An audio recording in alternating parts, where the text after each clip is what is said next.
biological conditioning. And everybody in the world has a biological conditioning. And that is a lack of communication.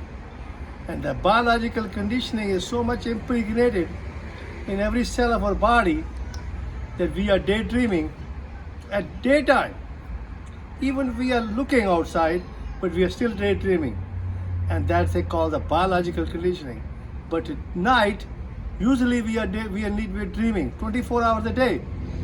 Naturally, daytime we can see the light, but we never close our eyes. We only close our eyes to see our what we call to sleep.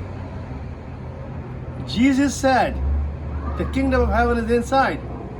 And if you close your eyes and you look it inside and go the deepest part of your body, and that is the kingdom of heaven. And you keep going deeper and deeper and deeper and deeper, and there is nothing there. It's an empty shell. You become an energy. It's a quantum energy.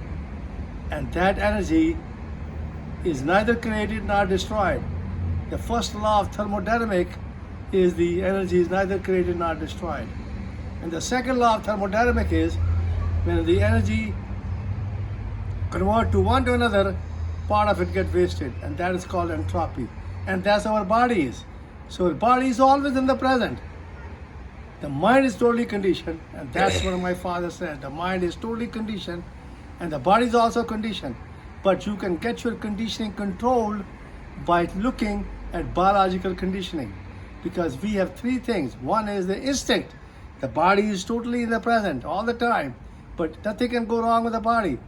But we have a congenital abnormalities, and the intellect is totally conditioned, and that's what I'm talking about, the biological conditioning. And that's what we have to become conscious of, that conditioning, then we can communicate with people. And the third thing is the intuition, the better being yourself, that is coming from the belly, and that is a meditation. The biological conditioning can be controlled by becoming a watcher. And if you become a watcher to each other, then you can look at positive and negative, good and bad.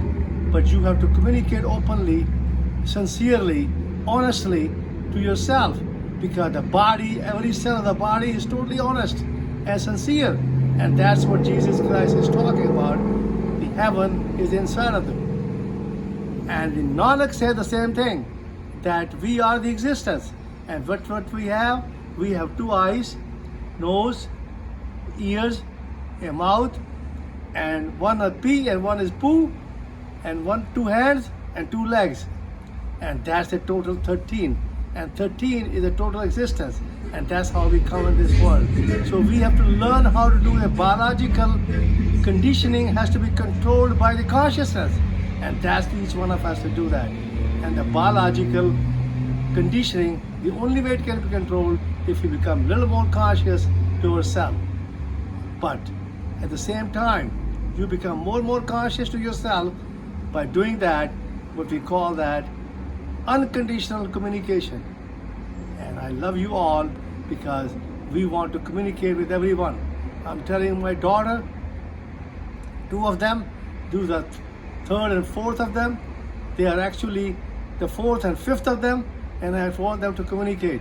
And that communication is the biggest problem in the whole world is, and that's what we have to do. And we have to become living in the present, and that is, we have to communicate and learn how to live moment by moment. And that's how the existence is living. And that's how we all have to live, moment by moment. And the biological conditioning has to be controlled by open, unconditional communication. And I love you all. Thank you very much.